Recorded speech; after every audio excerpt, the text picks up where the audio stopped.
Today, I'm going to be talking about how a student named Teddy started with appointment setting, got scammed, got to 5K per month with appointment setting, and went all the way up to building an agency to over $45,000 per month at the age of 19. And I'm going to be talking about the 6 different lessons that got him to the point he's at today that you are probably lacking. So without further ado, let's dive in. Now, the first lesson I want to talk about is the fact that skills are foundational. When it comes to appointment setting, a lot of people perceive it as this great way to make 2 or 3K per month, or they treat it as a job, or they treat it as the end goal and the holy grail. The issue with that is you are essentially limiting and stagnating your growth. Now, the difference between you and Teddy and the reason he went to 45K per month is because he didn't look at it like the holy grail. He didn't look at it like the end goal. What he did do was treat it like this first step in the book, an opportunity to build a network, an opportunity to understand the industry and the space better. And simply put, he just looked at it as if it was the first step in many, many more things he was going to go and do. Which is why he was able to go from a setter to a setting coach to a setting manager, and then building his own setting management agency. And that's the mistake you're probably making right now. You treat it as if it's too high and mighty, instead of just looking at it as if it's the next step and trying to take as much advantage as possible for it. Now, the second lesson is being selfish does not lead to making more money, or being selfish equals no money. When you are an appointment setter and all you're thinking about is how can I get more commissions, you are naturally thinking about how you can juice out more for yourself instead of thinking about how can the business make more money. Now, the thing is, when you think from the business's perspective, you're going to start thinking about things like content. You're going to start thinking about issues in the sales team or complications, maybe fulfillment, whatever it is might be that is outside of your realm that is essentially holding the business down. And naturally, you are training your brain to think like a business owner to a CEO, which is super helpful for you if you ever want to transition or scale. But at the same time, you are putting your faith into your hands instead of relying on somebody else for the money you make. When you only think about yourself and you are selfish, what you're doing is you're just trying to juice out as much capital as possible, and it's also probably creating a negative work environment for the team and the offer you're on. But when you're thinking about what is it we can do for the business to make more money, you will probably get paid a better base, you'll probably get paid better bonuses, and the team will probably make more money because part of the setting process and part of the sales team has a very specific say on what goes on in the content too. And the difference is when Teddy was setting, what he was doing was thinking, how can the offer make more money? How can the team make more money? How can they increase the close rate? Was there an issue with the leads not being nurtured enough? And if yes, why? Was the content attracting the right ICP? And all these different questions that a business owner can ask and that a business owner should ask. But you have to take responsibility and understand that you have more control than you think. If you just see yourself as a setter, you're going to limit yourself, but you're also going to limit your own progression and growth. Whereas Teddy, the difference between you and him was he started thinking about what else he could change or improve or impact outside of just the setting process that ultimately made the team grow more too. And that's what also turned him into an A player, where right now you're probably operating like a C player. You need to understand that if you win, the team wins. It should be a whole collaborative instead of just being solo. Now, number 3 is environment is the key to growing. And what I mean by that is literally just being uncomfortable. Teddy was fortunate enough to go to LSE. He worked really hard. He's in a great university. He's in a great big city in London, and he's able to put himself around people that are doing very, very well. I personally came from a small town in Ireland, and I had to force myself to a bigger city to essentially go and do better. If you're in a position like me, you need to move into a bigger city or go to a place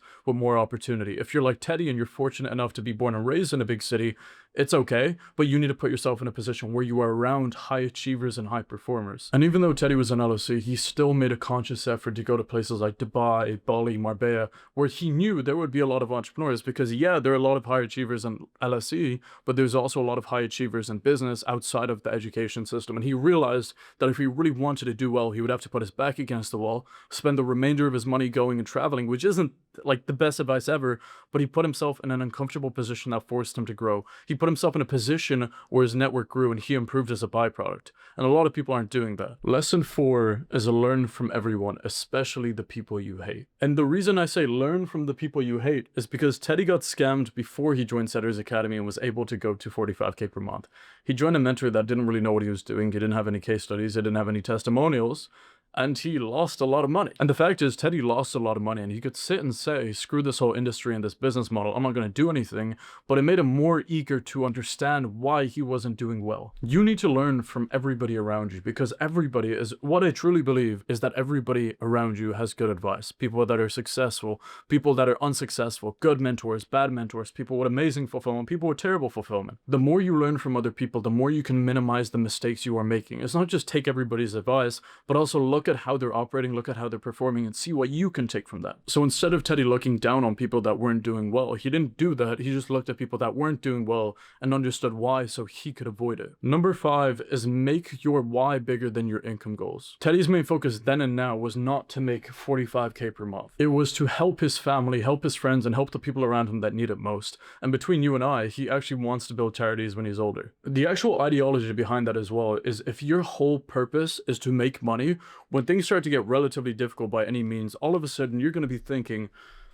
this is really difficult. You're not going to be thinking, oh, but I really want to make 100K per month, because the income, the money will fade away. The desire to make a bunch of money will not be the most exciting thing in your life or the main focus. Whereas if you have a bigger driving factor than just that, it will help you get further ahead. And especially when things go bad, you're going to be looking at that thinking, damn, well, I'm doing it because of this reason. If you don't have a reason to point out when things go bad, because they will, you're just going to drop off and quit like you've probably done in the past, and like you probably see a lot of unsuccessful people do too. The biggest discrepancy between them and the people that are doing well is the people doing well have a bigger driving factor than just money. Because like I said, Teddy's focus wasn't to make 45K per month, which is why he's making 45K per month. And the final one I have for you is to say yes. Teddy's first offer with an appointment setting did not go well by any means. It was terrible. It was a cookout.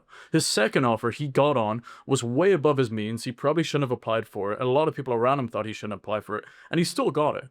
And the first month or two didn't even go well. It was insanely difficult. It was insanely stressful. His skill set was here, but he needed it here. But he made sure to figure it out, and he made sure to make it work. And it kind of stems back to the whole concept of discomfort, but more so saying yes to opportunities you're not even sure about. Because if he said no because it seemed too difficult or too far ahead, imagine he just didn't get on another offer. Imagine the other offers he got on didn't go well. And because of that, he was able to get on an offer he wasn't qualified for, go to Dubai last minute with a bunch of extremely successful people, and he invested into another mentor after having a bad experience the first time. Because he continued to say yes, he got opportunities to many different things he would have never gotten access to. And because of that, he was able to change his life and get to a point where he was doing $45,000 per month and pivoted out of appointment setting. Now, when you're seeing these 6 lessons, maybe you're applying 1 or 2 of them, but the difference between you and the difference between Teddy and the reason you are where you are and the reason he is where he is because he went and he applied all 6 of them. He understood that skills are foundational. He understood that being selfish wouldn't make him more money. He understood that having a better environment is the key to making more money and having more success.